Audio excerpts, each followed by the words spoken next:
දැන් යන්න ඕන පාර මේ පාර. හැබැයි එයා මහා කෝණයක්. ඒ කියන්නේ අංශක 90ට වඩා වැඩි කෝණයකින් මෙන්න හැරී ගමන් කරනවා. තේරුණාද? ළමයි ඇල්ෆා අංශු 10000කින් එකක් විතර තමයි මෙහෙම වෙන්නේ. ළමයි ඇල්ෆා අංශු 20000කින් එකක්. ඇල්ෆා අංශු 20000කින් එකක් වැඩිලා ගිය පාර වෙනවා. වැඩිලා ගිය පාර වෙනවා. ළමයි කවදාකවත් මේක බලාපොරොත්තු නොවුණු නිරීක්ෂණයක්. කවදාකවත් හිතුවේ නෑ. ඇයි? පරමාණු ඇතුලේ තත්ත්වය මේක. ඒක මෙහෙම වෙන්න බෑනේ. මෙහෙම වෙන්න බෑනේ. මේ ගිය පාරම නැවතෙනවා. මේ දෙකේදිම මේ රන්පත්‍රේ වැඩිලා නැවතෙනවා. අපි ඒ නිසා මේ පරීක්ෂණයේ නමක් දානවා වැඩි නැවතෙනවා කියන අදහස සහිතව රන්පත්‍ර ප්‍රකිරණ පරීක්ෂණය කියනවා.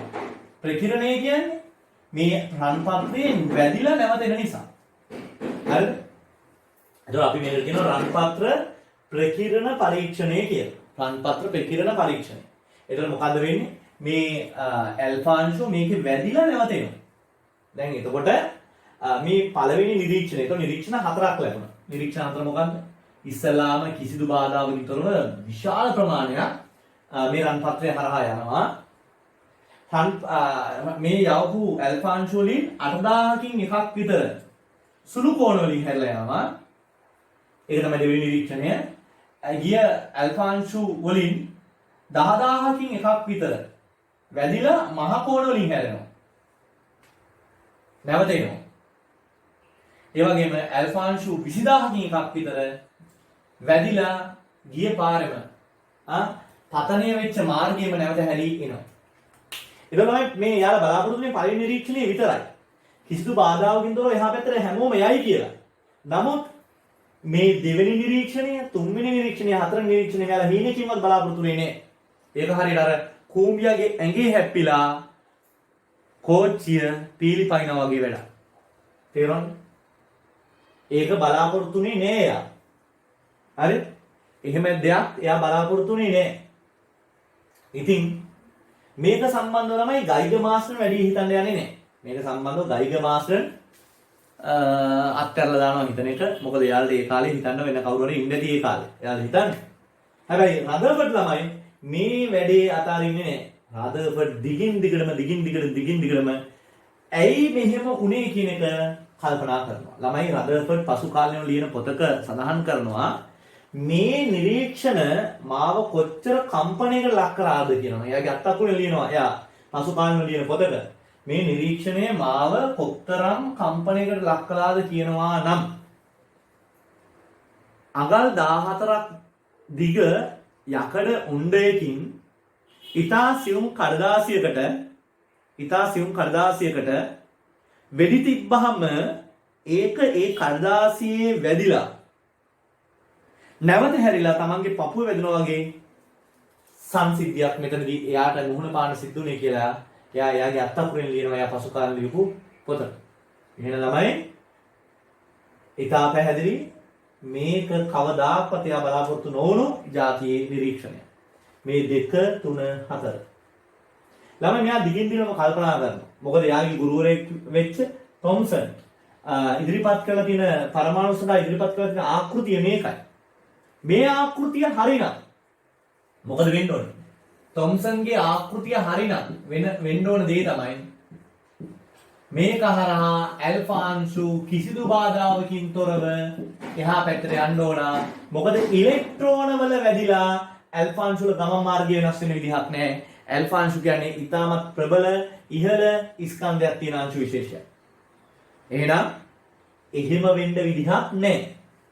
ඉතින් රදර්ෆර්ඩ් දිගින් දිගටම කල්පනා කරලා ළමයි ඊටමත් ප්‍රබල සිතුවිල්ලකට එනවා. ඒ කියන්නේ ඊටමත් ප්‍රබල සොයා ගැනීමකට මෙයා එනවා. හරිද? දැන් මෙයා දිගින් දිගටම කල්පනා කරලා මෙයා ඊටමත් තර්කානුකූලව හරිද? ඒ විදිහ කාටවත් නොහිතුණු දෙයක් මෙයා ඉදිරිපත් කරනවා. හරිද? ඇත්තටම ළමයි එයා ඒක හිතින් හදාගෙන ඉදිරිපත් කළාට නූතනයේ කරලා තියෙන පරීක්ෂණත් එක්ක එයා එදා කියපු කතාව අදටත් හරිය කියලා ඔප්පු වෙලා තියෙනවා. මොකද්ද? එයා කියනවා මේ නිරීක්ෂණ ලැබෙන්න නම් පරමාණු ඇතුලේ මෙහෙම වෙන්න බෑ. පරමාණුව ඇතුළ මේ ස්වරූපෙන් තියෙන්න බෑ. පරමාණුව මීට වඩා වෙනස් එකක් වෙන්න ඕන. එයා කියනවා මෙන්න මෙහෙම. පරමාණුව කොයි වගේ එකක්ද? පරමාණුව බොහෝ ඉඩකඩ තියෙන හිස් අවකාශ තියෙන ගෝලාකාර වස්තුවක්. ඒ හිස් අවකාශ වල තමයි ඉලෙක්ට්‍රෝන තියෙන්නේ. මේ ඉලෙක්ට්‍රෝන මේ හිස් අවකාශ වල තමයි තියෙන්නේ.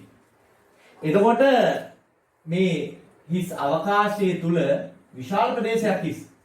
ඉතා විශාල ඇල්ෆාන්ෂු ප්‍රමාණයක් කිසිදු බාධාවක් නැතුව එහා පැත්තට යනවා. හරි? එතකොට මේ හිස් අවකාශය තුල තමයි තනින් තන විසිරලා මේ ඉලෙක්ට්‍රෝන තියෙන්නේ. හැබැයි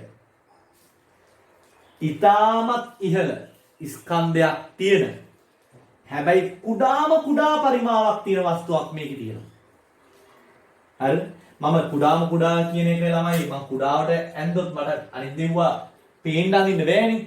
නිසා මම මේක ටිකක් ලොකුවට ඇඳගන්න.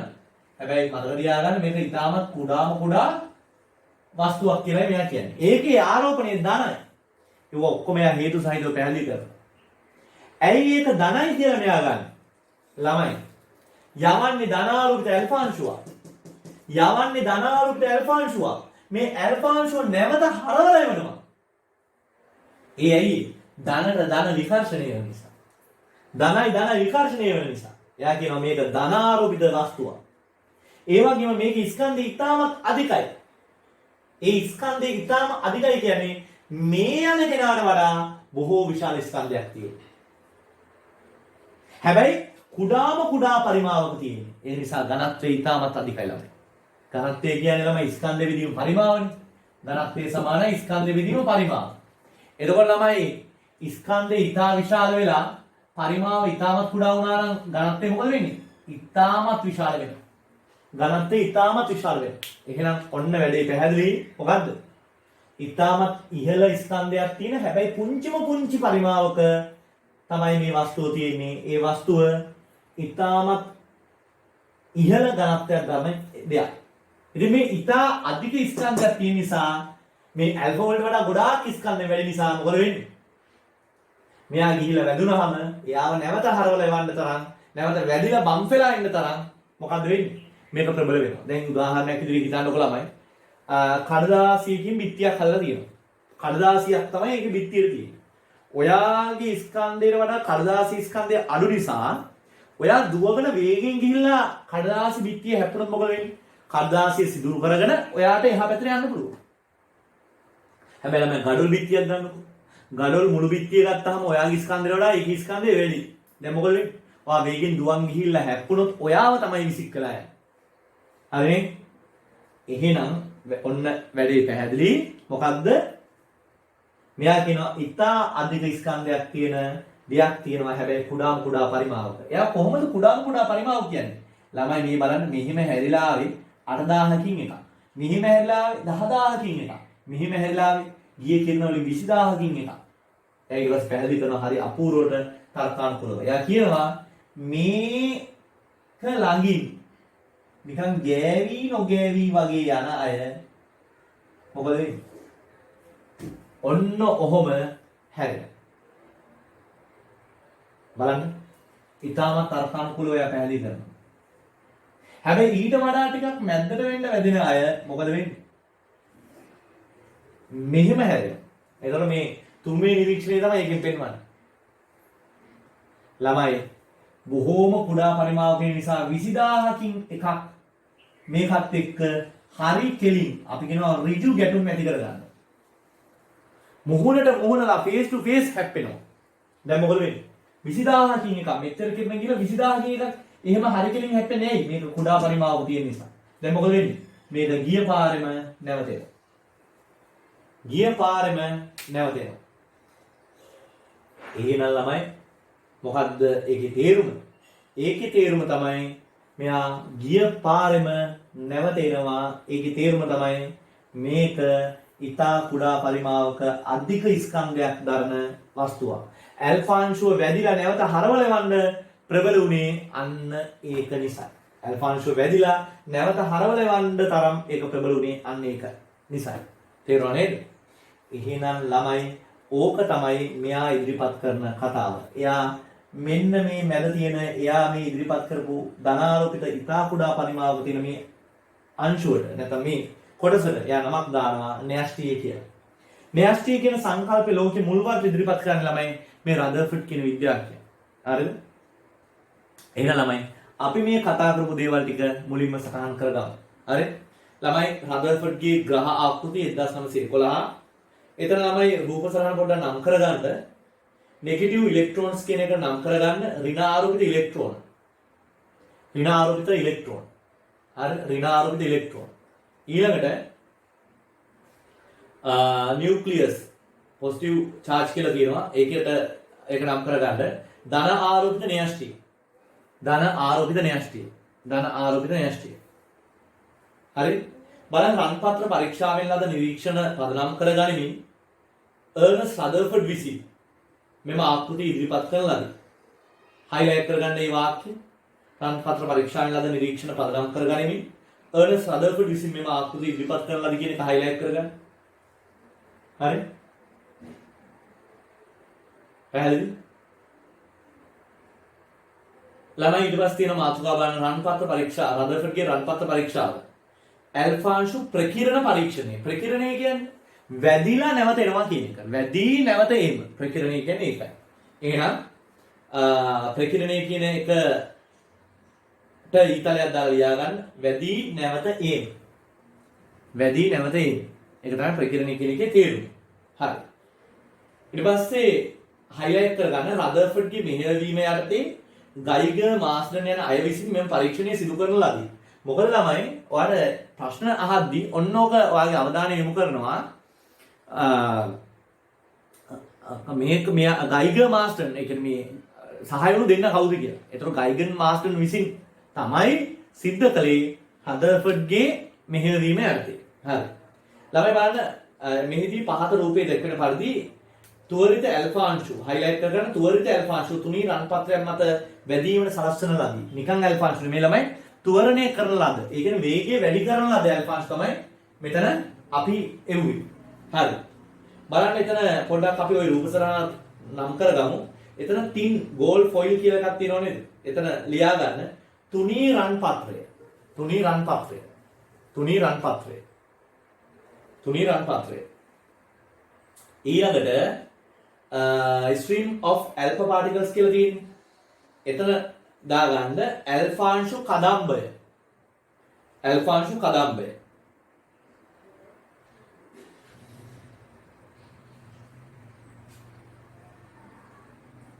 ඊට රේඩියම් කියලා තියෙනවා ළමයි.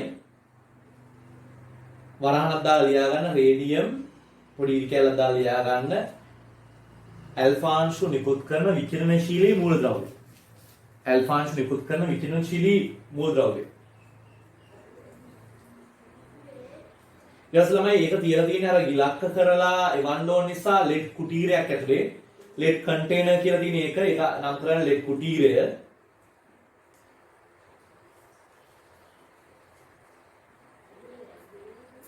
ඊට පස්සේ තියෙනවා ෆොටෝග්‍රැෆික් ෆිල්ම්. හරි? එන්න එතන දාගන්න සිංක් සල්ෆයිඩ් ආලේපිත තීරය. ඕකේ ළමයි සිංක් සල්ෆයිඩ් ආලේප කරලා තියෙනවා. ඒක තමයි දිලිසුමක් දෙන්නේ. එතකොට ළමයි ඒකෙන් අනාවරණය වෙනවා කොච්චරක් ඇවිල්ලා ස්පර්ශ වුණාද කියන එක. හරි? ඔය සරල රූපයක් තියෙන්නේ හොඳේ. ඊට පස්සේ බලන්න එහා පැත්තේ තියෙනවා ඔය නම් කරපු රූප සරහනටම ඉදිරියෙන් දකුණු පැත්තේ තියෙනවා රූප දෙකක්. එකෙන් උඩින් පෙන්වන එකෙන් පෙන්වන්නේ මොනවද? තොම්සන්ගේ ආකෘතිය හරි ගියා නම් එන්න ඕන නිරීක්ෂණය. එන එතන යටින් තියෙනවා. ඒක ඉංග්‍රීසි වලින් තොම්සන්ගේ ආකෘතිය හරි ගියා නම් රදර්ෆර්ඩ් දකින්න ඕන නිරීක්ෂණය තමයි ඔය තියෙන්නේ. එහෙනම් එතන ලියා ගන්න තොම්සන්ගේ ආකෘතිය නිවැරදි වූවා නම් තොම්සන්ගේ ආකෘතිය නිවැරදි වූවා නම් ලැබිය යුතු නිරීක්ෂණය උඩ රූප සරහනේ හරි ඔය 14 වෙනි පිටුවේ රූප සරහන් දෙකක් තියෙනවනේ ඒකෙන් උඩ එකේ හරි අපි තියෙන්නේ ලියන තොම්සන්ගේ ආකෘතිය නිවැරදි වූවා නම් ලැබිය යුතු නිරීක්ෂණය තොම්සන්ගේ ආකෘතිය නිවැරදි වූවා නම් ලැබිය යුතු නිරීක්ෂණය ඊට පල්ලෙහෙන් දිගේ ලියා ගන්න නමුත්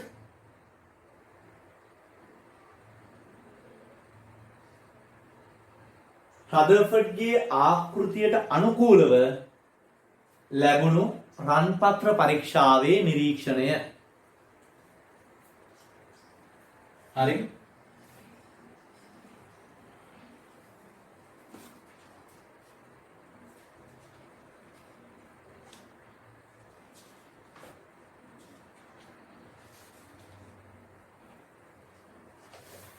ළමයි එහෙනම් බලන්න යටින් දින ඇල්ෆා අංශු සිංක් සල්ෆයිඩ් සමග ගැටුණු විට දිලිසුමක් ඇති කරන නිසා අංශුල ගමන් මාර්ගයේ සොයා ගැනීමට මිහිදී සිංක් සල්ෆයිඩ් ආලේප තිරයක් භාවිත කරන ලදී. ඒතකොට සිංක් සල්ෆයිඩ් ආලේප තිරයක් අපි භාවිත කරන්නේ මේ මාර්ගය සොයා ගන්න. දැන් ළමයි ඕක ඡේද ගණන් විස්තර කරන්න තියෙන කාරණාව මේ රන්පත්‍ර පරීක්ෂාවේ ඔයාලා සුසුම්කේ ගත්තාම ඕක ඡේද වලින් තියෙන්නේ. මම ඔයාලා ලේසි වෙන්න ඔන්න 15 වෙනි පිටුව බලන්න. 15 වෙනි පිටුවේ තියෙනවා වගුවක්.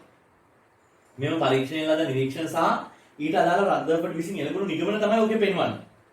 එහෙනම් අපි ඉස්සල්ලාම රතු නොවන වෙන පාට පෑනකින් මේකෙන් ලැබුණු නිරීක්ෂණ ටික ලියන්න.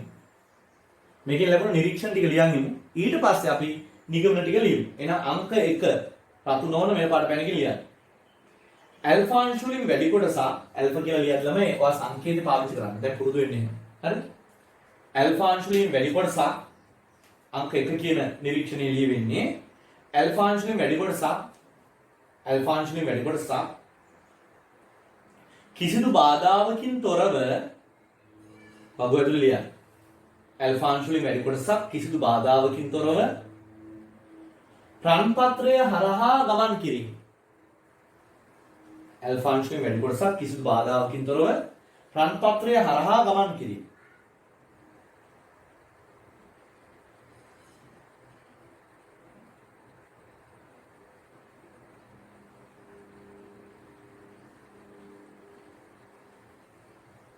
अंक 2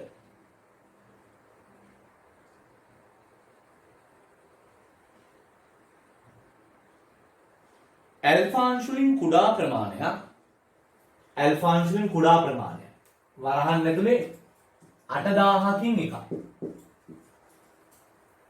ඇල්ෆා අංශු වලින් කුඩා ප්‍රමාණයක් වරහන් ඇතුලේ 8000කින් එකක්.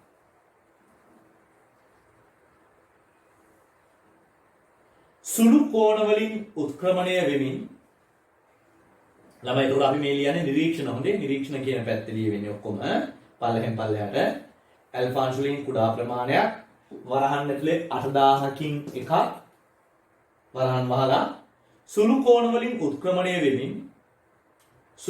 වලින් උත්ක්‍රමණය වෙමින්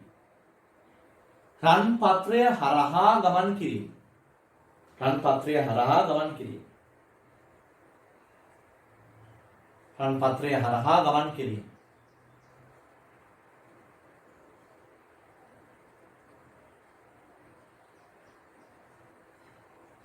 अंक 3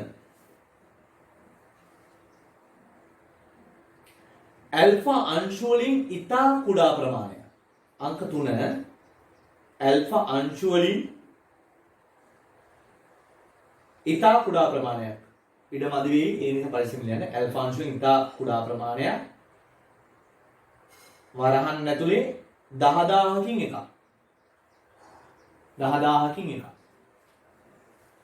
වරහන් ඇතුලේ 10000කින් එකක්. වරහන් වහලා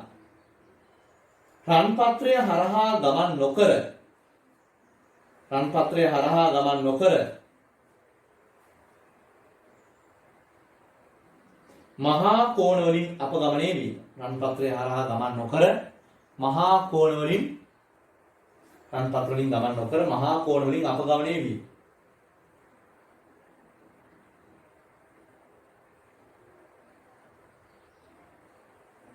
අංක 4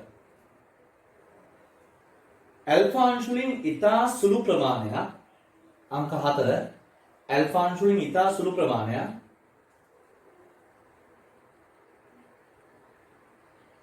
ඇල්ෆා අංශ වලින් ඉතා සුළු ප්‍රමාණයක් වරහන් ඇතුළේ 20000කින් එකක් වරහන් ඇතුළේ 20000කින් එකක්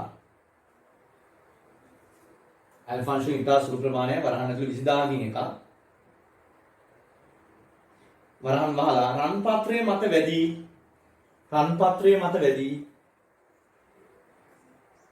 පතන මාර්ගයේ නැවත පැමිණීම රන් පත්‍රයේ මත වැඩි පතන මාර්ගයේ නැවත පැමිණීම රන් පත්‍රයේ මත වැඩි පතන මාර්ගයේ නැවත පැමිණීම. ඒතකොට ළමයි අපි මේ කතා කරපු නිරීක්ෂණ 4 තමයි මේ ලිව්වේ. බහුතරයක් එහා පැත්තේ කිසිදු බාධාකින් තොරව ගියා. 8000කින් එකක් මෙහෙම සුළු කෝණ වලින් හැරිලා ගමන් කළා. ළමයි 10000කින් එකක් මේ විදිහේ මහා කෝණ වලින්, ඒ කියන්නේ අංශක 90 වලටත් වඩා වැඩි කෝණ වලින්. සුළු කෝණ කියන්නේ අංශක 90ට වඩා අඩුයි. මේක අංශක 90ට වඩා වැඩි. මහා කෝණ වලින් අපගමනය වීම.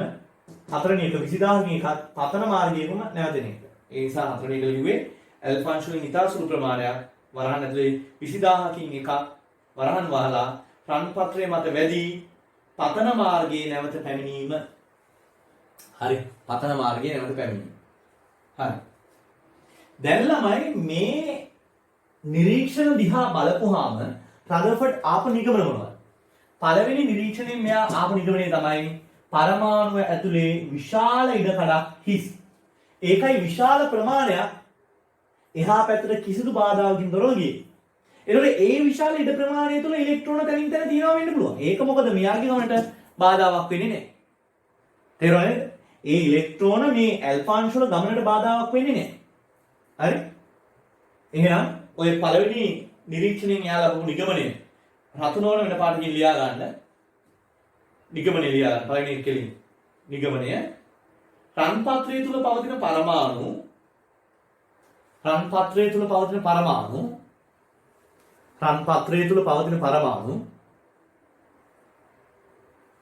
විශාල හිස් අවකාශ වලින් පවතින සමන්විත බව. විශාල හිස් අවකාශ වලින් සමන්විත වන බව. විශාල හිස් අවකාශ වලින් සමන්විත වන බව. විශාල හිස් අවකාශ වලින් සමන්විත වන බව. හරි? විශාල හිස් අවකාශ වලින් සමන්විත වන බව.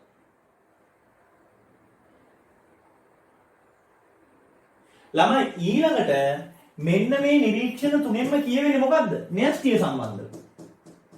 මේ අධික ස්කන්ධයක් තියෙන, ඊටා කුඩා පරිමාවක නැත්නම් අධික ඝනත්වයක් තියෙන දෘඩ කෙනා ගැනයි කියවෙන්නේ. හරිද? ලියන්න. 2 3 4 කියන නිරීක්ෂණ තුනෙන් මෙන්න නිගමනය තමයි මේක ලියන්න. පරමාණුව තුල ධන ආරෝපිත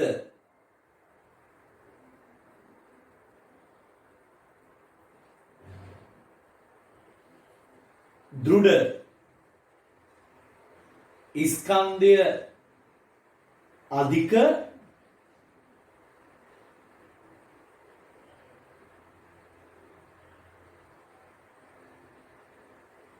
ඝනත්වයෙන් වැඩි කොටසක්.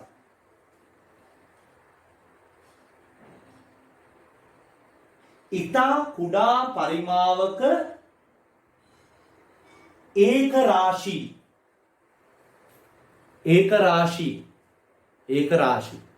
වරහන් ඇතුළේ ලියා ගන්න රාශි භූත කොහොමද කියනවා. ඔය විභාග ප්‍රශ්න තියෙන වචන හොඳේ ඒව පුරුදු වෙන්න. රාශි භූත ඒක රාශි වරහන් ඇතුළේ රාශි භූත වරහන් වහලා v ඇති බව වරහන් වහලා v ඇති බව. හරි ළමයි දැන් සාමාන්‍ය පෑනෙන් එතරම් පල්ලෙහෙන් ලියන්න. පසුව දැන් රතු පෑන අරගෙන ලියන්න. මෙම කොටස න්‍යෂ්ටිය ලෙස රදර්ෆර්ඩ් විසින් නම් කරන ලදී. ඒ දිගිරුවම ලියන්න. පසුව රතු පෑන ලියන්න. මෙම කොටස න්‍යෂ්ටිය ලෙස රදර්ෆර්ඩ් විසින් නම් කරන ලද. මේකට අපි රදර්ෆර්ඩ් කිව්වා න්‍යෂ්ටිය කියලා. එතකොට න්‍යෂ්ටිය කියන සංකල්පේ ලෝකෙම මුල් වට හඳුනා දුන්නේ කවුද? රදර්ෆර්ඩ්. හරි? ළමයි ඔයාලට ඉහත රූපයේ පරිදි නිරීක්ෂණ පැහැදිලි කිරීම සඳහා තොම්සන්ගේ ප්ලම්ප්‍රින් ආකෘතිය අසමත් වීම නිසා එය භාවිතයෙන් වත් කෙරුණා. එතකොට මේ තොම්සන්ගේ ආකෘතිය රන්පත් පරීක්ෂා නිරීක්ෂණ පැහැදිලි කරන සමතුනේ නෑ ළමයි. ඒක නිසා ඒක ප්‍රතික්ෂේප වුණා. එතකොට පිළිගත්තේ මොකද්ද? රදර්ෆර්ඩ්ගේ මේ ආකෘතිය. ළමයි බලන්න පහත ආකාරයක රන්පත් පරීක්ෂාවේ ලද නිරීක්ෂණය පැහැදිලි කළ හැකි ආකාරයේ ව්‍යුහයක් රදර්ෆර්ඩ් විසින් ඉදිරිපත් කරන ලදී. ළමයි ඕකේ අර විදිහටම ලියා ගන්න පළවෙනි රූපේ ගාව ලියා ගන්න ඔය පාරස්වන පිටුවේ තියෙන පළවෙනි රූපේ ගාව ලියා ගන්න තොම්සන්ගේ ආකෘතිය නිවැරදි වූවා නම් ලැබිය යුතු රන්පත්‍ර පරීක්ෂාවේ නිරීක්ෂණය.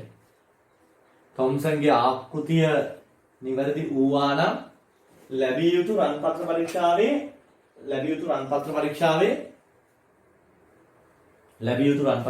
නිරීක්ෂණය. ඊට පස්සේ ඊළඟ රූපේ ගාව ලියා ගන්න. නමුත් රදර්ෆර්ඩ්ගේ ආකෘතියට අනුකූලව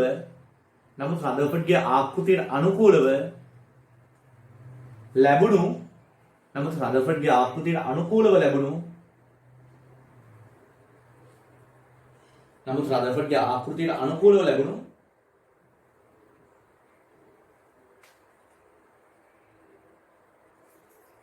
රන්පත්‍ර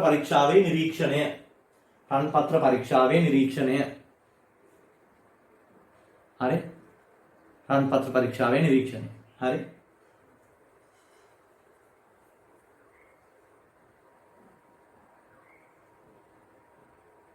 ළමයි එතන පොඩ්ඩක් මෙන්න මේක නෑ නේද? බලන්න එතන මෙන්න මේක තියෙනවා මෙන්න මේක නෑනේ. අර හරි කෙලින් වෙදලා ආපෝ ඒ මාර්ගෙම නේද? ඒක කොට ඇඳගත්තා නම් හරි. ඒක කොට හදාගන්නේ. නිරීක්ෂණ තුනක් තියෙනවා. එකක් මෙහෙම යනවා. සුළු කෝණ වලින් එකක් මහා කෝණ වලින් අනිත් එක ගිය පාරෙම නැවතෙනවා. ඒක කොටකේ රූප සරණ දෙවි රූප සරණ ඒක කොට හදාගන්න. හරි?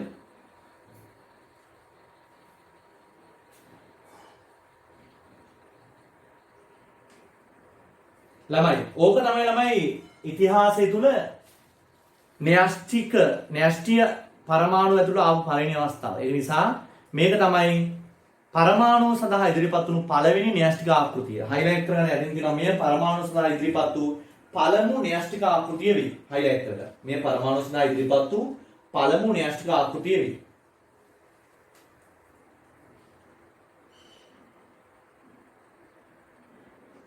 හරි. දැන් ඔන්න බලමු එතනින් පස්සේ විස්තර. ළමයි දැන් එතකොට මෙයා මේ රදර්ෆර්ඩ් කියන විද්‍යාඥයා අති දක්ෂ විදිහට මේ හැරිලා එන කෝණ මැනලා පරමාණුයේ අරයයි න්‍යෂ්ටි අරයයි ලෝකෙ මුල්වරට අනාවරණය කරලා ඉදිරිපත් කරනවා.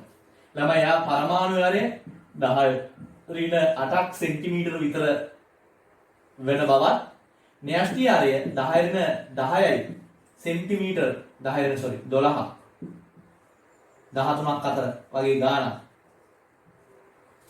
සෙන්ටිමීටර වෙන බවත් මෙයා ප්‍රකාශ කළා. තේරුණාද? එතකොට දැන් ඔන්න පැහැදිලි මොකද්ද? පරමාණුයේ අරය ඒක ලොකු වෙන්න බෑ මේකට වඩා. 10ට 8 ලොකු වෙනවා 10ට 12ට වඩා. එතකොට ලෝකයේ මුල්වරට පරමාණුයේ අරය න්‍යෂ්ටියේ අරය ගණනය කරන්න සමත් වෙන්නේ කවුද? රදර්ෆර්ඩ්. ඒ මොනවා වලින්ද? මේ ඇල්ෆාංශු ප්‍රකිරණය වෙන කෝණ මැල්ලා. ඒ කියන්නේ හැරිලා එන කෝණ මැල්ලා. ඕකෙන් තමයි එයා ඔය වැඩේ කරන්නේ. ඇල්ෆාංශු වැදිලා හැරිලා එන කෝණ මැල්ලා තමයි එයා මේ වැඩේ කරන්නේ. ඊට පස්සේ ළමයි එයාට මේ ඔක්කොම දේවල් කරද්දී හරියටම විස්තරාත්මකව කියන්න බැරි වෙන කතාව තමයි මේ ඉලෙක්ට්‍රෝන මේ න්‍යෂ්ටි වටා කොහොමද හැසිරෙන්නේ කියලා. එයා කියනවා සූර්යයා වටා ග්‍රහවස්තු කැරකෙන්නේ කොහොමද? අන්න ඒ විදිහට තමයි න්‍යෂ්ටිය වටා ඉලෙක්ට්‍රෝන කරකවෙන්නේ කියලා.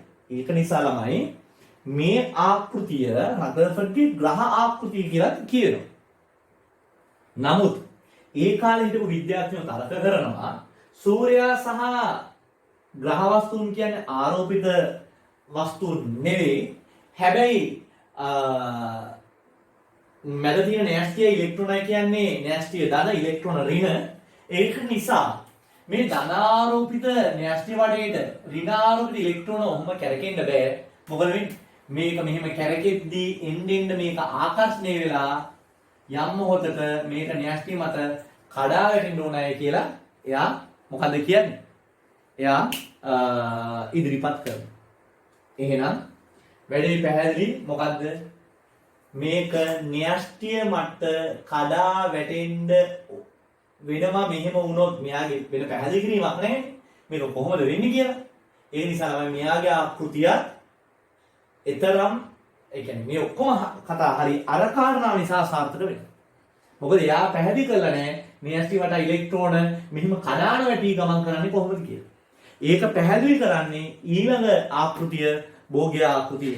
එහෙනම් ළමයි අපි ඒකේ වැදගත් දේවල් ටික බලමු. ඔයාලගේ 16 විදිහට බලන්න. මෙහි ඉලෙක්ට්‍රෝන න්‍යෂ්ටි වට සූර්යයා වට ග්‍රහ වස්තු ගමන් කරන්නාක් මෙන් ගමන් කරන බව රදර්ෆර්ඩ් විසින් ප්‍රකාශ කරන ලදී. එම නිසා මෙම ආකෘතිය රදර්ෆර්ඩ්ගේ ග්‍රහ ආකෘතිය ලෙස හැඳින්වේ.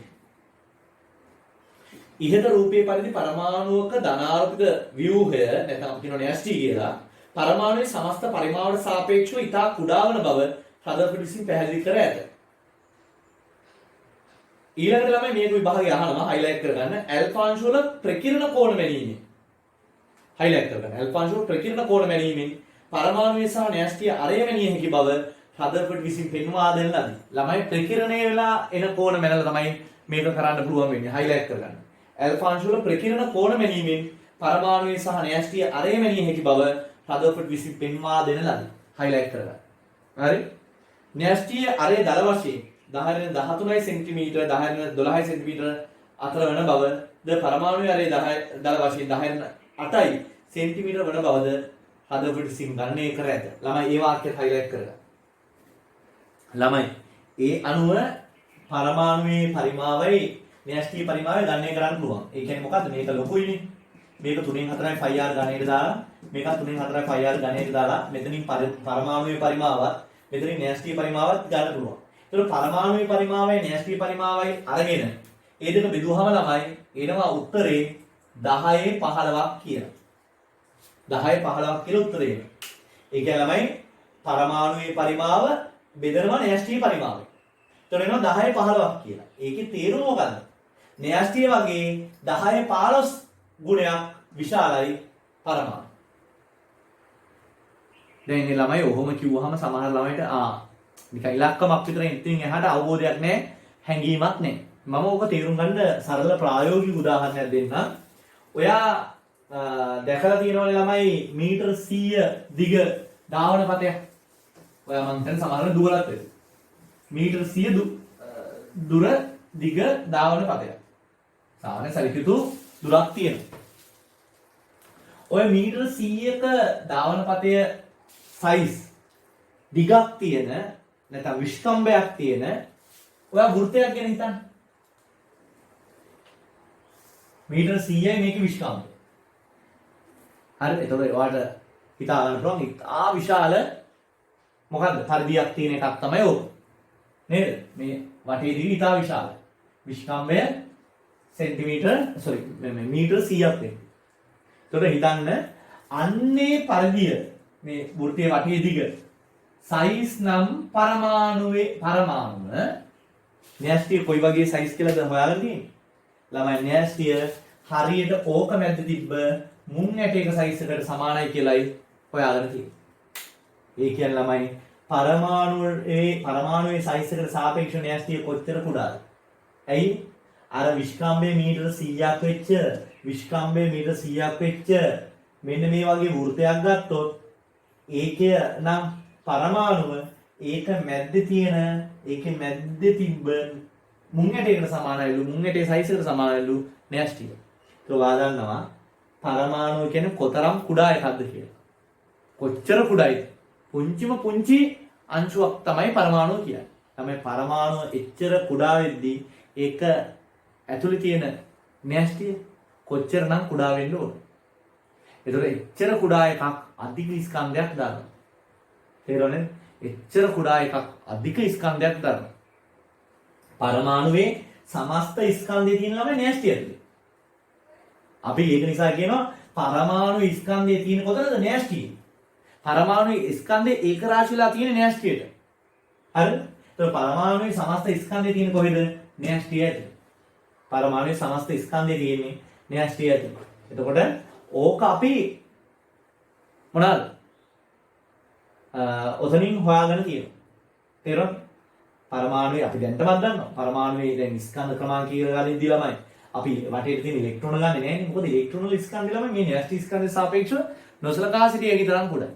මම කලින් දුන්න උදාහරණ අපි බර කිරන්න යද්දි කොණ්ඩේ බූගාලා යන්නේ නෑනේ. මොකද හිසකෙස් වල ස්කන්ධය අපේ දේහ ස්කන්ධයට සාපේක්ෂව ඉතාමත් කුඩායි. කොණ්ඩේ වවලා තිබුණත් එකයි, කොණ්ඩේ කොටර කපලා තිබුණත් එකයි, බූගාලා තිබුණත් එකයි. හරිද? ඇයි හේතුව? හිසකෙස් ඉතාමත් නොසලකී දේහ ස්කන්ධයට සාපේක්ෂව නොසලකා සිටිය හැකි තරම් කුඩා ස්කන්ධයක් නිසා. ඒ වගේ තමයි ළමයි මෙතන ඉලෙක්ට්‍රෝන වල ස්කන්ධය න්‍යෂ්ටි ස්කන්ධයට සාපේක්ෂව ඉතාමත් කුඩායි. ඒ නිසා ඉලෙක්ට්‍රෝන වල ස්කන්ධය ගන්නෑ පරමාණු ස්කන්ධයට ගන්නේ න්‍යෂ්ටි ස්කන්ධය. ඒක නිසා අපි කියනවා පරමාණුවේ සමස්ත ස්කන්ධය තියෙන්නේ කොහෙද? න්‍යෂ්ටි ඇතුලේ. හරිද? අපි නිකන් උදාහරණයක් මම ඔයාලට තේරෙන්න කියන්නම්.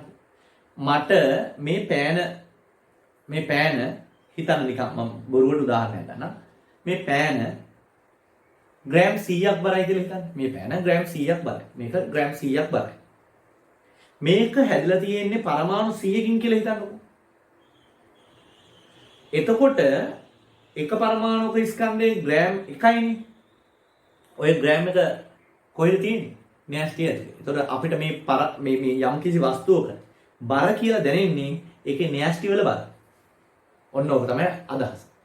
යම් කිසි වස්තුවක අපිට ස්කන්ධය කියලා දැනෙන්නේ ඒ වස්තුව ඇතුලේ තියෙන පරමාණු වල න්‍යෂ්ටි වල ස්කන්ධය. මොකද ඉලෙක්ට්‍රෝන වල ස්කන්ධය අපි ස්කන්ධයට ගන්නෙ නැහැ. ඒක නොසලකා සිටිය හැකි තරම් කුඩා අගයක් මේ න්‍යෂ්ටි වල ස්කන්ධයට සාපේක්ෂව. එහෙනම් අපිට මේක ග්‍රෑම් 100ක් බරයි නම් ග්‍රෑම් 100 කියලා කියන්නේ මොකද්ද? මේක හැදිලා තියෙන පරමාණු වල න්‍යෂ්ටි වල ස්කන්ධය තමයි ග්‍රෑම් 100ක් කියන්නේ. හැබැයි ඒ එච්චර ස්කන්ධයක් තිබුණාට ඒක ඉතාමත් කුඩායි පරිමාව. ඒක ඉතාමත් කුඩායි පරිමාව. ළමයි උදාහරණයක් තියෙනවා. සෙන්ටිමීටරයක් උස, සෙන්ටිමීටරයක් පළල, සෙන්ටිමීටරයක් දිග. අපි හදනවා මේ වගේ පෙට්ටියක්. සෙන්ටිමීටරයක් උසයි, සෙන්ටිමීටරයක් දිගයි, සෙන්ටිමීටරයක් පළලයි. ඒ කියන්නේ මේකේ ධාරිතාවය කොච්චරද? ඝන සෙන්ටිමීටර 1යි. මේක සම්පූර්ණයෙන්ම න්‍යෂ්ටි වලින් විතරක් පුරවනවා. ඒ කියන්නේ පරමාණු වෙන කිසිවක් නෙමෙයි, න්‍යෂ්ටි වලින් විතරක් පුරවනවා. න්‍යෂ්ටි වලින් විතරක් පුරවනවා. ළමයි මෙන්න මේ පෙට්ටිය උස්සන්න. ඒ කියන්නේ ඔයාලට තේරෙනවනේ මේ පුංචි ඝන සෙන්ටිමීටර එකක ධාරිතාවයක් තියෙන පෙට්ටියක් කියන්නේ මේ පුංචි එකක් නේ. සෙන්ටිමීටර එකක් උසයි, එකක් පළලයි, එකක් දිගයි. මේ පුංචි පෙට්ටිය උස්සන්න ලෝකෙ කිසිම උපකරණයක් නැහැ. එච්චර අධික ස්කන්ධයක් මේක තුල තියෙනවා. ඒතර ඔයාලට හිතෙනවා ඒ කොහොමද කියලා. ඇයි ළමයි? මේකට න්‍යෂ්ටි වලින් මේක සම්පූර්ණයෙන් පුරවන්න නම් සමහරලාට මේ පෘථුවියේම න්‍යෂ්ටික ඕන වෙයි මෙතනට. පෘථුවි ගෝලයේම න්‍යෂ්ටි. ඇයි? න්‍යෂ්ටි කියන්නේ බොහොම කුඩා අංශුවක් නේ. ඒතර න්‍යෂ්ටි කියන එකෙන් මේක පුරවන්න ගියාම න්‍යෂ්ටි තාමත් කුඩා නිසා කොච්චර ස්කන්ධයක් දරුවා. හරි? සමහරවිට මේ පෘථුවියේ තියෙන මේක අපි නිකන් හිතුවා පෘථුවියේම තියෙන පරමාණු ඕන වෙයි මේක පුරවන්න. ඒ වගේ අතිවිශාල ප්‍රමාණයක් පරමාණු ඕන. ඉතින් ළමයි පෘථුවියේම පරමාණු වල න්‍යෂ්ටි ටික මේකට පිරෙව්වට පස්සේ මුළු පෘථුවියේම ස්කන්ධය මේකට සමානයි. ඒතර මේ පෙට්ටිය ඇතුලේ මුළු පෘථුවියේම ස්කන්ධය තියෙනවා. ඒ පෘථුවිය උස්සනවා වගේ දෙයක් තමයි මේ පෙට්ටිය උස්සනවා කියන්නේ. ඉතින් එතකොට මේ පෙට්ටිය උස්සන ලෝකෙ කිසිම උපකරණයක් නැහැ. ඇයි? මුළු පෘථුවියේම ස්කන්ධය එතන තියෙනවා. ඇයි? න්‍යෂ්ටි වල ස්කන්ධයෙන් තමයි ළමයි යම් වස්තුවක ස්කන්ධයක් ලැබෙන්නේ. ඒ නිසා අපි කියනවා පරමාණුවේ සමස්ත ස්කන්ධය න්‍යෂ්ටියට ඒක රාශි වෙලා තියෙනවා කියලා. අපි ස්කන්ධයම කියනවා තව නම පදාර්ථය කියලා. ඒ නිසා පදාර්ථය මේ න්‍යෂ්ටියට ඒක රාශි වෙලා තියෙනවා කියලා කියන්නත් අපිට පුළුවන්. පදාර්ථයේ න්‍යෂ්ටියට ඒක රාශි වෙලා තියෙනවා කිව්වොත් ස්කන්ධයේ න්‍යෂ්ටියට ඒක රාශි වෙලා තියෙනවා කිව්වත් දෙකම කියවෙන්නේ එකම කතාව. එහෙනම් බලන්න පරමා ඔතන 10 15 කියලා තියෙනවා. ඒක මම විස්තරාත්මකව කියලා දුන්නා. පරමාණුයේ න්‍යෂ්ටි ප්‍රථම සොයාගන්න ලැබී රදර්ෆර්ඩ් විසින්. ඒක හයිලයිට් කරගන්න. මේ සඳහා ගයිගර් හා මාස්ලන් යන දෙදෙනාද සහාය වේ. ඒකත් හයිලයිට් කරගන්න. හරි? මක්නිසාද ඉලෙක්ට්‍රෝන හා රදර්ෆර්ඩ්ගේ ග්‍රහ ආකෘතියද පරමාණු සඳහා සාර්ථක ආකෘතියක් නොවිය. ඒකට හේතුව කියනවා මක්නිසාද ඉලෙක්ට්‍රෝන හා න්‍යෂ්ටිය ආවර්ත වස්තුන් බැවින් න්‍යෂ්ටිය වටා ඉලෙක්ට්‍රෝන භ්‍රමණය වීමේදී ඉලෙක්ට්‍රෝන න්‍යෂ්ටිය වෙත ආකර්ෂණය වී පහත රූපීය ආකාරයට එය මත කඩා වැටීමට ඉඩ ඇති බැවිනි. ඒක මම කියලා දුන්නා. මෙතන නම් කියලා දුන්නේ අන්න ඒකයි. හරි? කෙසේ වෙතත් රදර්ෆර්ඩ් විසින් පරමාණුවේ පවතින න්‍යෂ්ටිය හඳුනා ගැනීමත් සමග රසායන විද්‍යාව නව මාවතකට යොමු විය. හරි? එතකොට ළමයි න්‍යෂ්ටිය කියලා කියන්නේ මොකද්ද? පරමාණුවේ සමස්ත ස්කන්ධය තමයි න්‍යෂ්ටිය තුළට ඒක රාශිලා තියෙන්නේ. නැත්නම් පදාර්ථයේ න්‍යෂ්ටිය තුළට ඒක රාශිලා තියෙනවා කිව්වත් හරි. හරි? එතකොට ළමයි ඊටමත් කුඩා පරිමාව. හරි? අපි ස්කන්ධයෙන් වැඩි කොටසක් කියනවා කියලා අපි නිරීක්ෂණ වල ලියුවා. හරි. එතකොට සම්පූර්ණයෙන්ම රදර්ෆර්ඩ්ගේ ආකෘතිය ඉවරයි. හරි? අපි බෝගේ ආකෘතියටත් ගිහිල්ලා ඊට පස්සේ ප්‍රශ්න වලට යනවා. බෝගේ ආකෘතිය සම්බන්ධව ළමයි මෙච්චරයි ඉගෙන ගන්න තියෙන්නේ. රදර්ෆර්ඩ් ග්‍රහලෝක ආකෘතිය කියලා ඉදිරිපත් කළාන්නේ ළමයි න්‍යෂ්ටිය වටා කොහොමද හරියට සූර්යයා වටා ග්‍රහ වස්තු කැරකෙනවා වගේ න්‍යෂ්ටිය වටා ඉලෙක්ට්‍රෝන කැරකෙන්නේ කියලා රදර්ෆර්ඩ් ඉදිරිපත් කරනවානේ. ඒකම තමයි බෝරුත් ඉදිරිපත් කරන්නේ. මෙන්න මේ කඩා වැටෙන්න පුළුවන් කියන දෝෂය මගහැරෙන විදිහට ඒකට විසඳුමක් දීලා. ඒ කියන්නේ රදර්ෆර්ඩ් විසින් හොයාගත්ත දේම තමයි වැඩි දියුණු කරලා බෝ විසින් ඉදිරිපත් කරන්නේ. බෝ මොකද කරන්නේ? බෝගේ ආකෘතියේදී මෙන්න මෙහෙම නන්නත්තරුණු පාරක නෙමේ ඉලෙක්ට්‍රෝන ගමන් කරන්නේ. එයා ඒක කියනවා මෙන්න මෙහෙම. එයා කියනවා ඉලෙක්ට්‍රෝන න්‍යෂ්ටි වටා ගමන් කරද්දී ඔය වගේ ශක්තිය හානි වෙලා කඩා වැටෙන්නේ නැහැ. ශක්තිය ස්ථායී වූ මාර්ගයක ගමන් කරන්නේ. ශක්තිය වෙනස් නොවන මාර්ගයක ඒක ඉලෙක්ට්‍රෝන ගමන් කරනවා. ශක්තිය වෙනස් නොවන මාර්ගයක කියන අදහස නිරූපණය වෙන්න මේ මාර්ගයට නම දානවා ශක්ති මට්ටම් කියලා. එතකොට ධනාරූපිත ඉලෙක්ට්‍රෝන ධනාරූපිත න්‍යෂ්ටි වටේට ඍණාරූපිත ඉලෙක්ට්‍රෝන ගමන් කරන්නේ කොහොමද? ඍණාරූපිත ඉලෙක්ට්‍රෝන ගමන් කරන්නේ මේ වගේ මාර්ගවල. හරි? මේ වගේ මාර්ගවල. එතකොට මේ වගේ මාර්ගවල ගමන් කරද්දී ඉලෙක්ට්‍රෝන තමන්ගේ ශක්තිය විනාශ වෙන්නේ නැති නිසා ඒ ශක්තිය යා පිට කරන්නේත් නෑ ලබා ගන්නෙත් නෑ. ඒ කියන්නේ මේ මාර්ගය තුල ගමන් කරන තාක් ශක්තිය නිශ්චිත නිසා මේ න්‍යෂ්ටිය මත කඩා වැටෙන්නේ නැහැ කියලා මෙයා මේ අදහස ඉදිරිපත් කරනවා. කවුද? මේ රදර්ෆර්ඩ් කියන විද්‍යාඥයා. බෝ කියන විද්‍යාඥයා. හරි? එතකොට අර රදර්ෆර්ඩ් කියපු ග්‍රහ ආකෘතියමයි මෙතන තියෙන්නේ. වෙනසක් තියෙන්නේ අර කඩා වැටෙනවා අය කියපු කතාව මෙයා එහෙම නොවන විදිහට හදලා මොඩිෆයි කරලා නැවත ඉදිරිපත් කරනවා. එතකොට ශක්ති මට්ටම් කියන සංකල්පය පළමු වරට ඉදිරිපත් වෙන්නේ මේ බෝගේ ආකෘතිය හරහා. හැබැයි ශක්ති මට්ටම් ගැන ඉගෙන ගන්න තියෙන්නේ පරමාණුක වර්ණාවලිය ඉගෙන ගත්තයින් පස්සේ නිසා මම බෝගේ ආකෘතිය වැඩිදුර ඉගෙන ගන්න ලැබෙන්නේ එතනින් පස්සේ. දැනට ඔයා මෙතනදී මතක තියාගන්න ශක්ති මට්ටම් කියන සංකල්පය ඔස්සේ මෙන්න මේ න්‍යෂ්ටි මත කඩා වැටෙන්න ඕනයි කියන කතාව එයා අයින් කරලා ඒ දෝෂය හදලා ඔන්න අලුත් ශක්ති මට්ටම් කියන සංකල්පය ඔස්සේ ඒ දෝෂය එයා හරිගස්ස ගන්න. එහෙනම් ශක්ති මට්ටම් කියන සංකල්පයේ ලෝකේ මුල් වලට ඉදිරිපත් කරන්නේ බෝගේ ආකෘතිය. බලන්න. ඕකේ රූප සරණ පොඩ්ඩක් නම් කරගන්න. ප්‍රෝටෝන කියලා තියෙන න්‍යෂ්ටිය ඒක නම් කරගන්න න්‍යෂ්ටිය කියලා. ඊට පස්සේ ඕබිට් කියලා තියෙනවා. ඒක නම් කරගන්න කවච කියලා. ඊට පස්සේ ඉලෙක්ට්‍රෝන කියලා තියෙනවා. ඒක ඉලෙක්ට්‍රෝන කියලා නම් කරගන්න. හරි? එහා පැත්තේ පිටු බලන්න 17 වෙනි පිටු.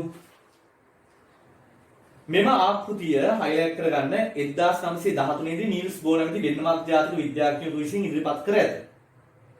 මෙම ආකෘතිය මගින් ඉලෙක්ට්‍රෝන න්‍යෂ්ටි වටා නිශ්චිත ශක්ති මට්ටම් වල ගමන් කරන බවත් ශක්තිය පිටවීමක් හෝ ලබා ගැනීමක් සිදු නොවන තාක් මේ අඛණ්ඩව සිදුවන බවත් තම ආකෘතිය මගින් ඉදිරිපත් කරන ලදී. මම මේ ගැන වැඩිදුර විස්තර කරන්නේ මොකද්ද? වර්ණාවලිය ඉගෙන ගත්තයින් පස්සේ. එහෙනම් මම highlight කරගන්න ශක්ති මට්ටම් සංකල්පය. මුල් වර්ග බෝගේ පරමාණු ආකෘතිය මගින් ඉදිරිපත් විය. හරි? එතකොට න්‍යෂ්ටි පිළිබඳ සඳහන් වීම නිසා මෙයද න්‍යෂ්ටික ආකෘතියක් ලෙස නම් කරන ලදී. අපි ඒක කලින් සංග්‍රහණ දාලා මුලින්ම නම් ලියද්දී ලියාගන්න. මෙම ආකෘතියේ He පරමාණු වර්ණාවලිය පැහැදිලි කිරීම සඳහා බෝ විසින් ගොඩනැගූ බෝ වාදයේ මත පදනම් වේ. ඊළඟ තියෙනවා He පරමාණු වර්ණාවලිය බෝ වාදය හා ඒ ඔස්සේ ගොඩනැගූ බෝගේ පරමාණු ආකෘතිය පිළිබඳව මේකේ ඉදිරියේදී වඩා ගැඹුරින් සාකච්ඡා කරනවා. ඒක නිසා ළමයි මම අර කලින් ආකෘතිය විස්තර කළා වගේ මෙතන ආකෘතිය වැඩිදුර විස්තර කරන්න යන්නේ නැත්තේ මේක ඉගෙන ගන්න ලැබෙන්නේ මොකද්ද? පරමාණුක වර්ණාවලිය ඉගෙන ගත්තයින් පස්සේ. එහෙනම් පරමාණුක වර්ණාවලියෙන් පස්සේ තමයි මේක ඔයාට පැහැදිලිව විස්තරාත්මකව ඉගෙන ගන්න ලැබෙන්නේ. හරි. එහෙනම් දැනට ඉගෙන ගත්ත මේ ආකෘති තුනේ සංසන්දනාත්මක සාරාංශයක් තියෙනවා. බලන්න. තොම්සන්ගේ ප්ලම් පුඩින් ආකෘතිය. න්‍යෂ්ටිය පිළිබඳ සඳහනක් නෑ තොම්සන්ගේ ආකෘතිය.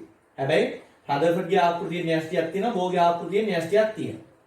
තොම්සන්ගේ ආකෘතියේ ශක්ති මට්ටම් පිළිබඳ සඳහනක් නෑ. රදර්ෆර්ඩ්ගේ ආකෘතියේ ශක්ති මට්ටම් ගැන සඳහනක් නෑ. බෝගේ ආකෘතිය තමයි ළමයි ශක්ති මට්ටම් ගැන සඳහන් වෙන්නේ. ඊළඟට රන්පත්‍ර පරීක්ෂාව පැහැදිලි කරන්නේ නෑ තොම්සන්ගේ ආකෘතියෙන්. හැබැයි රදර්ෆර්ඩ්ගේ ආකෘතියත් බෝගේ ආකෘතිය රන්පත්‍ර පරීක්ෂාව පැහැදිලි කරනවා. මොකද රන්පත්‍ර පරීක්ෂාව පැහැදිලි කරන්න ධනාත්මක න්‍යෂ්ටිය ඕන වෙන්නේ.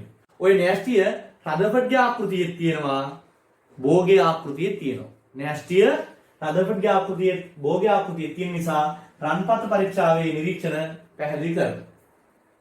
ඊළඟට වර්ණාවලිය ගැන තොම්සන්ගේ ආකෘතියවත් රදර්ෆර්ඩ්ගේ ආකෘතියවත් පැහැදිලි වෙන්නේ නැහැ. මොකද වර්ණාවලිය කියන සංකල්පය පැහැදිලි වෙන්න ශක්ති මට්ටම් කියන සංකල්පය ඕන වෙනවා. ඒක ඉදිරිපත් උනේ බෝගේ ආකෘතිය නිසා. ඒකෙන් තමයි වර්ණාවලිය පරමාණු වර්ණාවලිය කියන සංකල්පය මොකද්ද වෙන්නේ? පැහැදිලි වෙන්නේ. හරි. පරමාණු වර්ණාවලිය කියන සංකල්පය ඒකෙන් තමයි පැහැදිලි වෙන්නේ. හරි. එහෙනම් ළමයි ඔයා වීඩියෝ එක නවත්තලා මුල ඉඳන් හොඳට පාඩම කියව ගන්න. අඩු ගන්න කොටස හොඳට කියව ගන්න. මොකද ඒකට අදාළ විභාග ප්‍රශ්න කරන්නයි යන්නේ. හරිද? ඔයා කරන්න ඕනේ වීඩියෝ එක නැවැත්තුවා මුල ඉඳන් අඩු ගන්න ටික හොඳට කියව ගන්න. මොකද ළමයි මම මේ කියන දේ මේකම सिद्ध කරන්න. හරිද? ඔයාලා වීඩියෝ එක නවත්තලා හොඳට මම මේ උගන්වපු ටික අද දවසේ උගන්වපු ටික මේ වීඩියෝ එක ඇතුලේ උගන්වපු ටික හොඳට කියව ගන්න. කියවුවට පස්සේ මම දැන් දෙන්න යන්නේ විභාග ප්‍රශ්න. ඔයාලගේ දීලා තියෙන පාස් පේපර් ටියුට් එක සූදානම් කරගන්න. ඒතර ඒව ලකුණු කරගෙන කරන්නයි තියෙන්නේ. ඊට පස්සේ අපි ඒක සාකච්ඡා කරමු. හරි. එහෙනම් වීඩියෝ එක නවත්තලා ඕක හොඳට කියව ගන්න.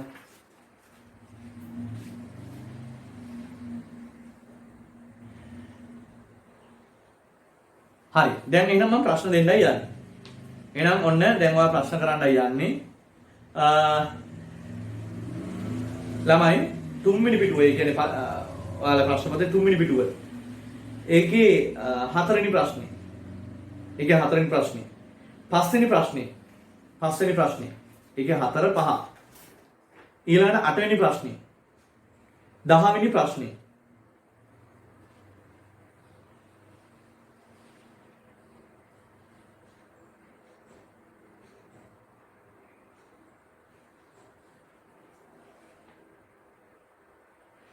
දාහත්වෙනි ප්‍රශ්නේ.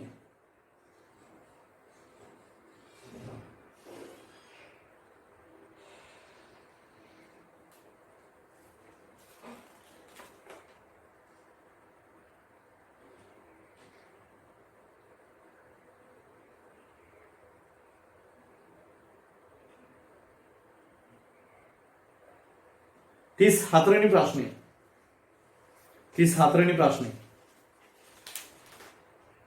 36वेनी प्रश्ने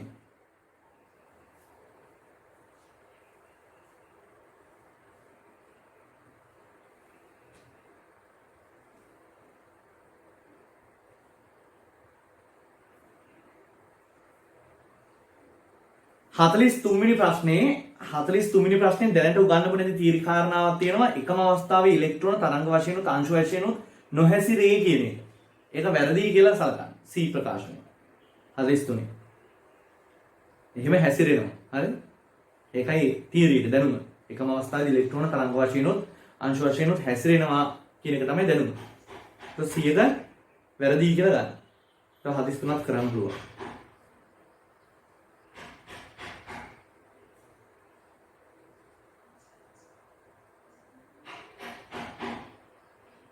Hadris higher.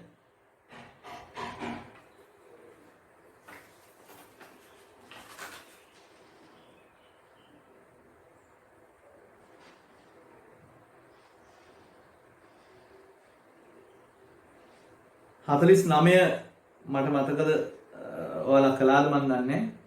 Hadris name 50.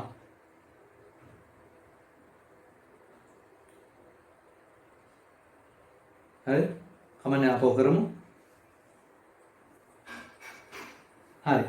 එහෙනම් ඔය ටික ඔයාලා වීඩියෝ එක නවත්තලා ඔයාලට කරන්න පුළුවන්. වෙලාව අරගෙන වීඩියෝ එක නවත්තලා කරන්න. ඊට පස්සේ මම සාකච්ඡා කරනවා. ඔයාලා වීඩියෝ එක නවත්තන්න ඊට පස්සේ නවත්තලා ඔය ටික කරන්න. ඊට පස්සේ මම සාකච්ඡා කරනවා. කරන්න බෑ. වීඩියෝ නවත්තන්න වෙලාව අරගෙන කරන්න. ඊට පස්සේ මම සාකච්ඡා කරනවා. කරන්න බෑ.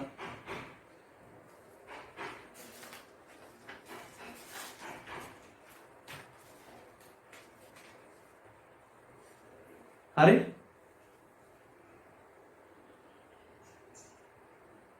අර මං හිතන්නේ වීඩියෝ එක නවත්තලා කරන්න ඇති කියලා මම හිතනවා. වීඩියෝ එක නවත්තලා කරන්න ළමයි කියන වැඩේ කීකරු වෙලා කරන්න. වීඩියෝ එක නවත්තලා කරලා ඉවර වුණා පස්සේ තමයි සාකච්ඡාවත් එක්ක එකතු වෙන්න ඕනේ.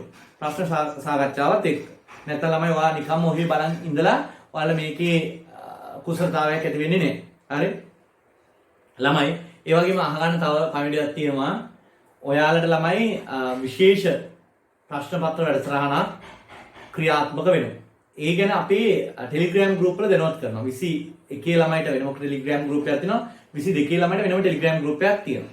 එතකොට මම දැන් ඉදිරියේදී කරන සියලුම ප්‍රශ්න පත්‍ර අර පල්ලෙහා ලින්ක් එකකින් මම දාලා තියෙන අලුත්ම අලුත් YouTube channel එකේ තමයි papers වලට වෙන් කරපු YouTube channel එක. ඒක තුල තමයි මම සිද්ධ කරන්නේ. ඒ නිසා ඔයා අනිවාර්යයෙන් මේක subscribe කරලා තියාගන්න. ඔයාලට සාකච්ඡා කරන ප්‍රශ්න පත්‍ර. ඒ කියන්නේ දැන් අපි යනවා ළමයි ප්‍රධාන වශයෙන් ප්‍රශ්න පත්‍ර රිවිෂන් පන්තියට YouTube live එකක් යනවා සෙන්සුරාදා උදේ 6ට. ඊට පස්සේ 2022ට live එකක් යනවා සවුන්ද උදේ 6ට. හරිද? එතකොට දැනට අපි ඒක සමහරලාට ඉදිරියට වෙනස් වුණොත් ඒ කියන්නේ යන දවස ඔය සවුන්ද ළමයිට පොඩි ගැටලුවක් තියෙනවා ඉස්කෝලවල ඔන්ලයින් ඉගෙනීම් තියෙන නිසා. හරිද? ඒක මම පොඩ්ඩක් ඒක ජස් කරලා දෙන්න මම බලන්නම්. එතකොට ඒක ගෲප් එකේ මම දැනුවත් කරනවා. ඒ නිසා ගෲප් එකට වහාම සම්බන්ධ වෙන්න. ඔයාලාට ඉවවල සාකච්ඡා කරන දේවල් පවා ලයිව් පවා මම අර අලුත්ම අලුත් channel එකකින් තමයි කරන්නේ. ඒ නිසා ඔයාලා ඒකත් එක්ක සම්බන්ධ වෙලා හැම වෙලෙම ඉන්න.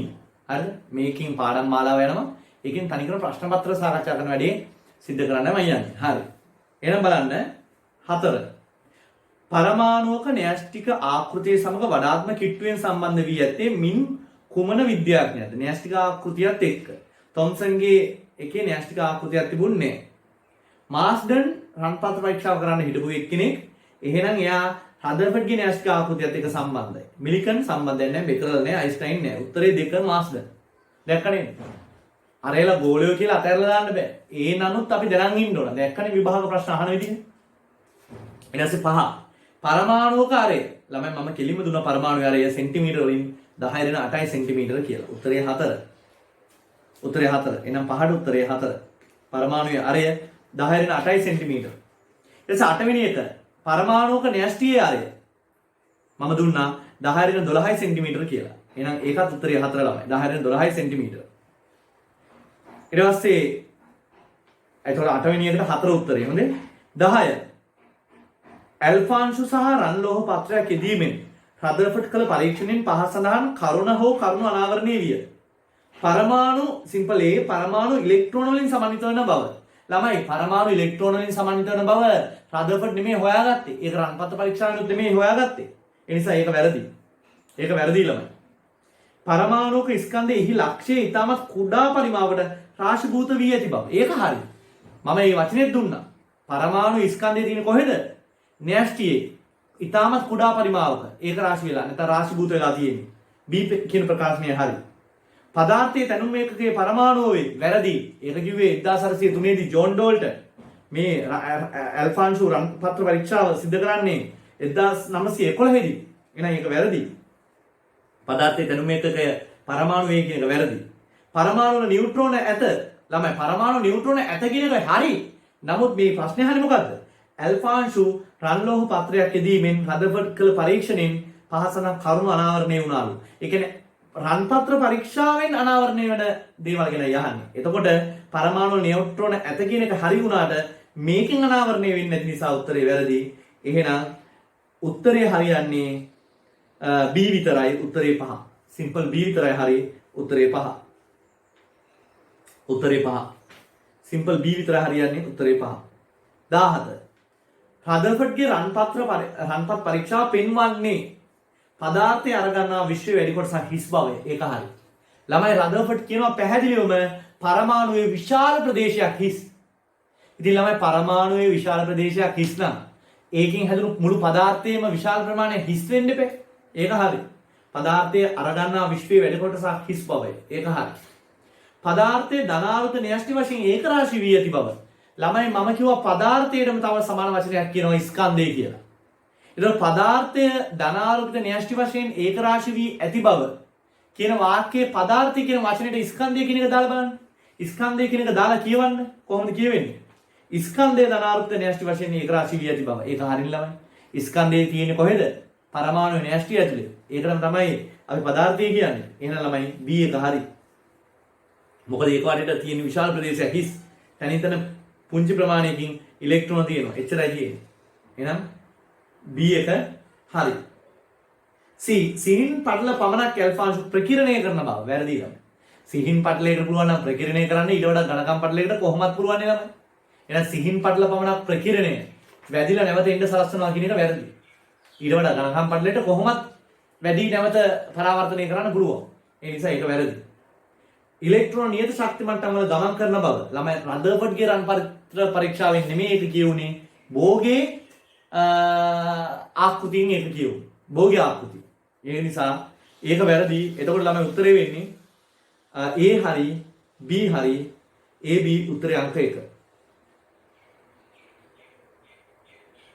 එතකොට 14 උත්තරේ වෙන්නේ A සහ B හරියන්නේ උත්තරේ අංක 1. උත්තරේ අංක 1.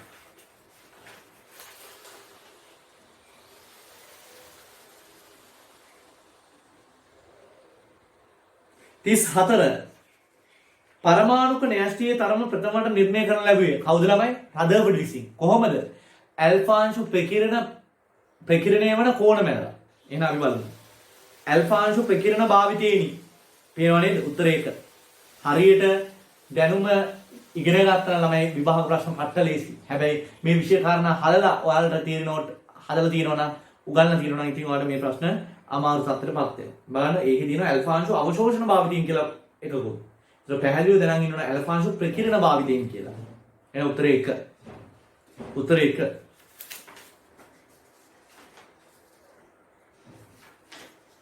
ඊට පස්සේ පරමාණු සඳහා වන න්‍යෂ්ටික ආකෘතියට පදනම සැපයූ පරීක්ෂණයේදී ගයිගර් සහ මාස්ඩර්න් විසින් උපයෝගී කරගත් අංශු පිළිබඳව වන මින් කුමන ප්‍රකාශය වඩාත්ම උචිත වේද? ඔන්න බලන්න. අංක 1 ගයිගර් සහ මාස්ටර් විසින් උපයෝගී කරගනු ලැබුවේ තුවරණය කරන ලද අංශුය. ඒක අඩුපාඩු සහිතයි. තුවරණය කරන ලද මොන අංශුද කියලා දීලා නැහැ. තුවරණය කරන ලද ඇල්ෆා අංශු. ඒ නිසා ළමයි පළවෙනි ප්‍රකාශනයේ වැරදි. 2 ගයිගර් හා මාස්ටර් විසින් උපයෝගී කරගනු ලැබුවේ කැතෝඩ කිරණය වැරදි. ගයිගර් හා මාස්ටර් විසින් උපයෝගී කරගනු ලැබුවේ තුවරණය කළ ලද කැතෝඩ කිරණය වැරදි. ගයිගර් හා මාස්ටර් විසින් උපයෝගී කරගනු ලැබුවේ තුවරණය කළ ලද නියුට්‍රෝනය වැරදි. එන උත්තරේ වෙන්නේ උත්තරේ අංක 5. ඉහත සඳහන් ප්‍රකාශ සියල්ල සාවද්‍යයි. උත්තරේ අංක 5. උත්තරේ අංක 5. හරි. 43 පහත සඳහන් කුමන ප්‍රකාශය හෝ ප්‍රකාශ සත්‍ය වේද? බෝවාදය පරමාණුවේ න්‍යෂ්ටික ආකෘතියකි. ඒක හරි. අපි කිව්වා බෝ විසින් ඉදිරිපත් කරපු ආකෘතියට න්‍යෂ්ටියක් තිබුණා. ඒ නිසා ඒක න්‍යෂ්ටික ආකෘතියක්. පරමාණු පිළිබඳ පළමු න්‍යෂ්ටික ආකෘතිය රදර්ෆර්ඩ් විසින් යෝජනා කරන ලදී. එහෙමම පොතේ දුන්නා. පළවෙනි න්‍යෂ්ටික ආකෘතිය කාගේද? රදර්ෆර්ඩ්ගේ. එකම අවස්ථාවේ ඉලෙක්ට්‍රෝන තරංග වශයෙන් උත් අංශු වශයෙන් උත් නොහැසිරේ මම කිව්වා ඒක වැරදි කියලා. එකම අවස්ථාවේ හැසිරෙනවා කියලා ඉසලකන්න. කැතෝඩ් කිරණ නලය තුළ ඇති වායුව අණුව කැතෝඩ් කිරණ වල ඊබෙදීම M අනුපාතය වෙනස් වේ වැරදි. ඊබෙදීම M අනුපාතයේ නලය තුළ කුමන වායුව පාවිච්චි කරත් ඒකම තමයි දාපවතින්නේ. ඒකෙන් ස්වායත්තයි. එහෙනම් ළමයි A සහ B විතරයි හරියන්නේ උත්තරේ 1.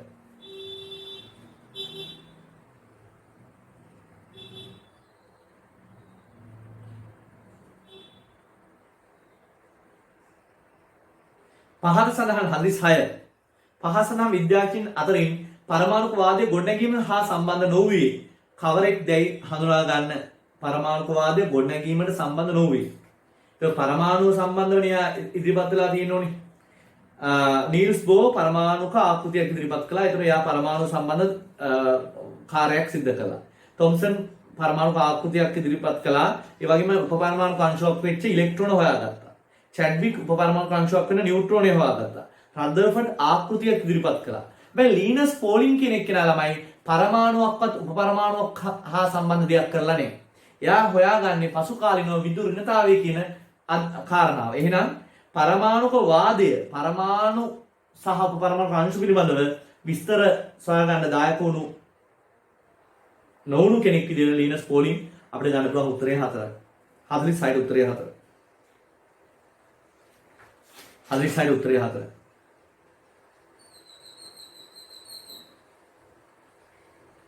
හදිස් නමේ නියුට්‍රෝනය හොයාගත්ත ළමයි චැඩ්වික් විසින්. ඒක කලින් කළාද කියලා මතක නැහැ.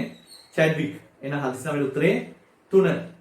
පරමාණුක ව්‍යුහය ප්ලම්පුඩින් ආකෘතිය ඉදිරිපත් කළ ලද්දේ කවුද?